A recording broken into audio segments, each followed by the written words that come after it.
I'm really happy ukuthi amaZulu akwazile ukusayina abadlali abawu2 abashisa ngempela because uma usubhela abadlali labo bawu2 bazo-add their experience kule squad semaZulu bazofika bafike lapha kumaZulu bafike bafithe iziglove semasonke usandile mthetho bomdlali Orlando Pirates ade afika ku-Orlando Pirates yabo wadlala indima enkulu Orlando Pirates iwin iNedbank Cup last season yabo so umdlali lo mfethu odlala ngempela yabo indlela adlala ngakhona idefend eliqinile angafika afithi lapha kwi-backline yamaZulu enayo uZungu bafethu uZungu angifuna ukukhuluma kakhulu ngoZungu kuninga achieve ku-career yakhe nje iyodwa wadlala phesheya edlala kwi-Rangers wadlala kuma-Mamelodi Sundowns yabo une-experience e-CAF Champions League yabo umdlali nje lo mfethu useqopheleni eliphezulu so ngizokhuluma la nge-Kaizer Chiefs. I feel like this was a bad move for i-Kaizer Chiefs.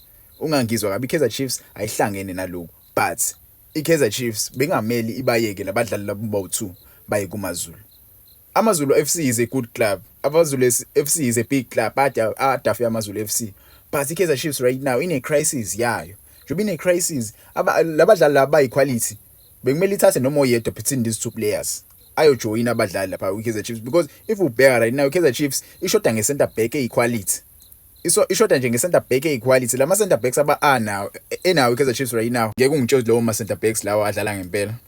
Ngiyongitshoze labadlala e-center bayadlala ngempela lapha eswini yabo uZungu bezofika lapha alethe equality yabo it's a good move for amaZulu because bakwazile ukuwathatha abadlali bawu2 bakwazile ukubathatha but it's a bad move for i-Kaizer Chiefs because sebethathiwe labadlali baba ama-free agents sebethathiwe ama-team imaphi abadlali i-Kaizer Chiefs ezokwazi ukubasayina kuleli window esiyakulona because iwindow selivuliwe manje abantu abaningi bayathenga ngempela.